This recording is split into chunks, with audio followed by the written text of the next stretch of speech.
नमस्कार दोस्तों, मेरा नाम डॉक्टर नोवेश। आज मैं जो आपके साथ टॉपिक जो डिस्कस कर रहा हूँ वो है वायरल इन्फेक्शन के बारे में। जैसा कि सब जानते हैं कि अभी वायरल इन्फेक्शन जो है वो काफ़ी ज़्यादा फैल रहा है।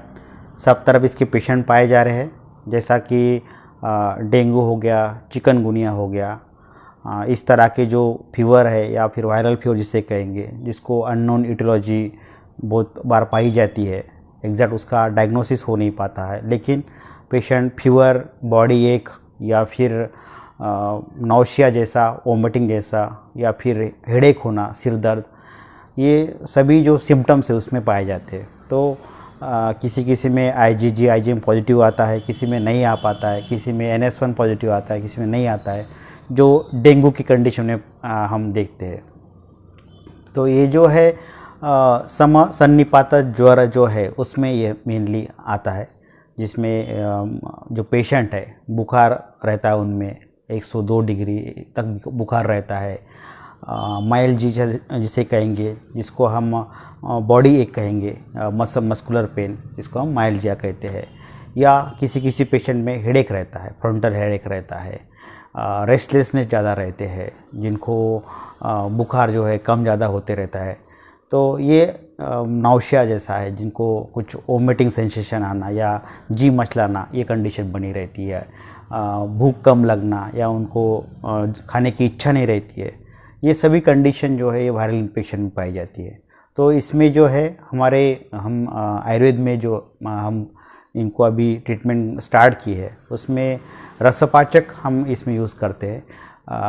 गिलोय घनवटी जो है इसको यूज़ करते हैं, माँ सुदर्शन घनवटी है इसको यूज़ करते हैं, और फिर अमृतोत्तर कषायम जो है ये यूज़ करते हैं, और नागरमोथा और परपटक, इस तरह के कुछ चीज़ें हैं जो हम इसमें ऐड करके पेशेंट को देते हैं। तो ये सभी चीज़ें जो है पेशेंट की कंडीशन के हिसाब से, किस तरह से पेशेंट है, कि उसका अपीयरेंस कैसा है, हम उसको चेक करने के बाद में ये सब डिसाइड करते हैं कि वाकई में क्या देना चाहिए। ये जो है आपको खुद से दवा बिल्कुल नहीं लेनी है। जो भी आप दवा रहेगी वो आप नज़दीक के फिजिशियन के पास ही जाके दवा लेंगे। ऐसा नहीं कि मैंने कह दिया और आपने लेना शुरू कर दिया, ऐसा बिल्कुल नहीं करना है। ये बहुत रिस्की रहता है, क्योंकि ट्रीटमेंट जो है वो भिन्न भिन्न हो सकती है हर एक पेशेंट में। जैसा कि ये कहा गया है, पुरुषम विषयम। तो ये चीज़ें जो है ऐसी नहीं रहती है, हर एक की अपनी प्रकृति रहती है। किसी को कोई चीज़ सूट हो जाती है, किसी को नहीं होती है। तो हम जो आपसे डिस्कस कर रहे हैं वो वायरल इन्फेक्शन के बारे में डिस्कस कर रहे हैं। जिसमें मेनली जो चीज़ें पाई जाती है, प्लेटलेट काउंट कम हो जाना, उसके लिए भी जो उसके जो पत्ते रहते हैं उसका भी जूस हम रिकमेंड करते हैं। ये तो बहुत ऊपर की चीज़ होगी, लेकिन उसके कुछ टैबलेट फॉर्म में भी आते हैं, वो भी हम रिकमेंड करते हैं। डायरेक्टली टैबलेट फॉर्म में अवेलेबल है, वो भी दिए जाते हैं ट्रीटमेंट के तौर पे, उसमें भी लाभ मिलता है। और पेशेंट का जो कंडीशन है वो देख के फिर हम उसमें डिसाइड कर रहे हैं कि वाकई में पेशेंट में क्या क्या चलाना है और क्या क्या स्टॉप करना है। कुछ अगर काढ़ा दे रहे हैं तो काढ़ा भी हम उनको तुरंत बनाए वाला काढ़ा रिकमेंड ज़्यादा करते हैं, क्योंकि उसका जो गुणधर्म है वो ज़्यादा अच्छे आते हैं। फीवर के हिसाब से भी अलग अलग जो चीज़ें वो चलाते हैं फीवर को कम करने के लिए, क्योंकि वायरल फीवर जो है ये बहुत ज़्यादा रहता है, 102 तक उनका फीवर रहता है। बॉडी एक भी रहता है, तो बॉडी के हिसाब से भी ट्रीटमेंट का पार्ट हम चलाते हैं। तो अलग अलग चीज़ें हैं जो पेशेंट को देख के, उसका कंडीशन को समझ के ट्रीटमेंट चलाना पड़ता है। और ये जो ट्रीटमेंट है 7 to 10 डेज़ लगभग रहेगी, उसके ऊपर भी रह सकती है, लेकिन उतना हम चलाते हैं। ऐसा नहीं कि 1-2 दिन चला दिए और बंद कर दिए, ऐसा नहीं करते। वो हानिकारक हो जाता है, क्योंकि उसमें से वो रिज़ल्ट नहीं आ पाता है, वायरल लोड उसमें नहीं कम होता है, जिसको हम कंडीशन जो है वायरेमिया कहते हैं। तो वो कंडीशन इजीली सबसाइड नहीं होती है।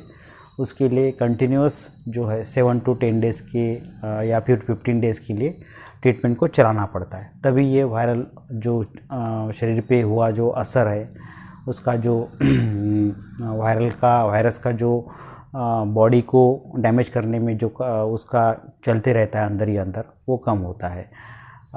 कोई पेशेंट जिसे कहते हैं कि बहुत ज़्यादा वीकनेस रहती है, तो उनमें भी हमें कंटिन्यू दवाई चलानी पड़ती है। लीवर फंक्शन जो है वो डिस्टर्ब हो जाता है, डाइजेशन डिस्टर्ब होता है, उसके अकॉर्डिंग और भी हमें जो मेडिसिन है वो हम कंटिन्यू चलाते हैं ताकि उनका लीवर भी सही रहे। जैसे कि SGOT है, SGPT है, बिलीरुबिन है, डायरेक्ट इनडायरेक्ट है, टोटल है। तो ये सभी देख के हमें ट्रीटमेंट का पार्ट जो है वो चलाना पड़ता है। एक भूमि आमल की करके आता है, भृंगराज है जिसको हम माका कहते हैं, भृंगराज भूमि आमल की, पुनर्नवा है, या फिर और फिर उसमें रहता है कि जो कड़ू नीम का है वो चीज़ें जिसको हम कालमेघ कहेंगे। तो ये सभी मिला के, या फिर मकोई जिसको हम कहते हैं कालमेघ को, तो ये सभी चीज़ों का काढ़ा भी हम पेशेंट में रिकमेंड करते हैं कि इसका आप बहरड़ लेके आना है और उसका कौद बना के इसको रात में भिगोना है और फिर सवेरे इसको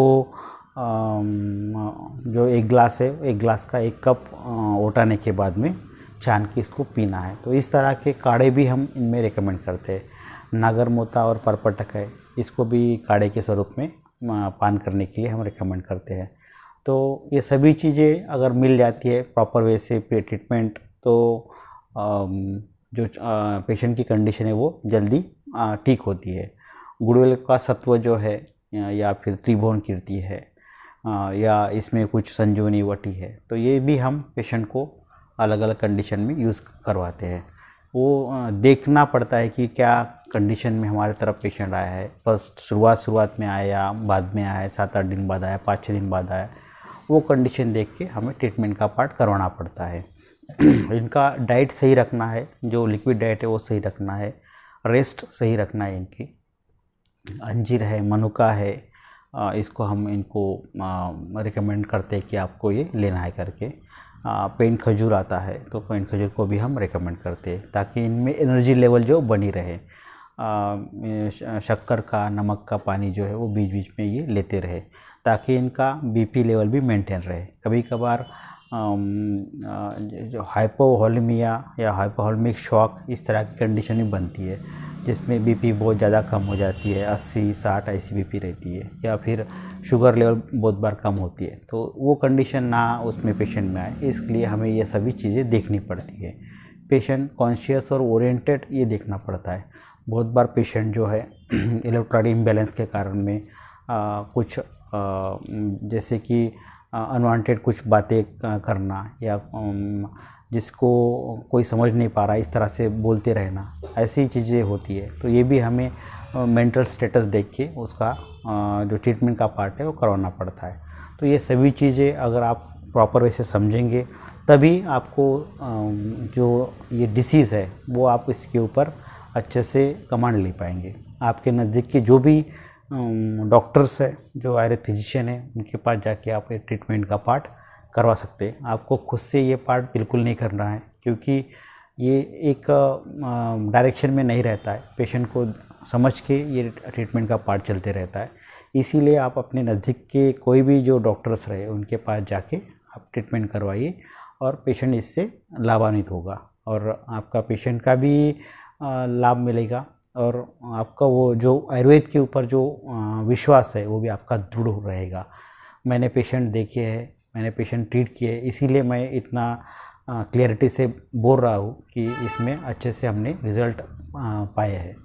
आपको अगर ये वीडियो अच्छा लगा तो आप इसको वीडियो को या मेरे चैनल्स को जो है वो सब्सक्राइब करिए, फॉरवर्ड करिए वीडियो को आपके दोस्त लोगों में, ताकि ये जानकारी सब तरफ पहुँच पाए, जानकारी मिले सबको। क्योंकि बहुत बार हमें पता ही नहीं रहता है कि इस तरह की कोई ट्रीटमेंट भी होती है करके, नहीं तो डायरेक्टली फिर भर्ती या फिर IPD करना या फिर उसमें फिर ICU और अलग अलग तरह के कंडीशन बन जाती है। तो ट्रीटमेंट होती है, अच्छे रिज़ल्ट आते हैं, सिर्फ आपको पहल करनी है कि वहाँ तक आप अच्छे जगह पे आप पहुँचे, प्रॉपर वे से पहुँचे। जो रजिस्टर्ड मेडिकल प्रैक्टिशनर है उनके पास पहुँचा, ऐसा नहीं कि किसी के पास चले गए और ट्रीटमेंट ले रहे जड़ी बूटी वाली, तो उस तरह से नहीं करना है। प्रॉपर जो डॉक्टर्स है उनके पास जाके आपको ट्रीटमेंट करवानी है ताकि आपकी जो पेशेंट हो जल्दी से राहत मिल पाए। धन्यवाद। जय हिंद, जय आयुर्वेद।